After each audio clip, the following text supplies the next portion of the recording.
بسم اللہ الرحمن الرحیم۔ السلام علیکم۔ لاہور کے شاہ عالم چوک میں ایک ایسی مسجد واقع ہے جسے ایک رات میں تعمیر کیا گیا تھا۔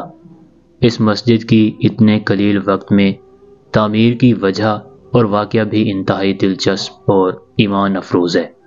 تاریخ بتاتی ہے کہ انگریزوں کے دور میں اس مقام سے ایک مسافر کا گزر ہوا اور اس نے یہاں نماز ادا کی، جبکہ یہ علاقہ اس وقت ہندوؤں کی اکثریت کا حامل تھا۔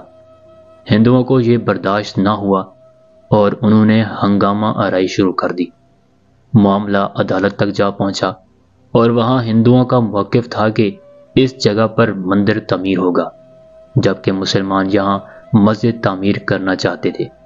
اس موقع پر مسلمانوں کے وکیل نے انہیں تجویز دی کہ اگر وہ یہاں صبح فجر سے پہلے مسجد تعمیر کر لیتے ہیں تو کیس کا فیصلہ ان کے حق میں ہو جائے گا۔ یہ سننا تھا کہ مسلمانوں نے راتوں رات مسجد تعمیر کرنے کا فیصلہ کیا اور جس مسلمان کے پاس جو سامان تھا اس نے وہ مسجد کی تعمیر کے لیے وقف کر دیا، یہاں تک کہ خواتین رات بھر اپنے سروں پر پانی رکھ کر لاتی رہیں تاکہ مسجد کی تعمیر ممکن ہو سکے۔ دوسری جانب مسجد کی تعمیر مکمل ہونے کے بعد عدالت نے بھی مسلمانوں کے حق میں فیصلہ سنا دیا۔ یہ مسجد 1917 میں تعمیر کی گئی اور اس کا نام مسجد شب بھر رکھا گیا۔ یہ مسجد 3 مرلے کے رقبے پر تعمیر ہے۔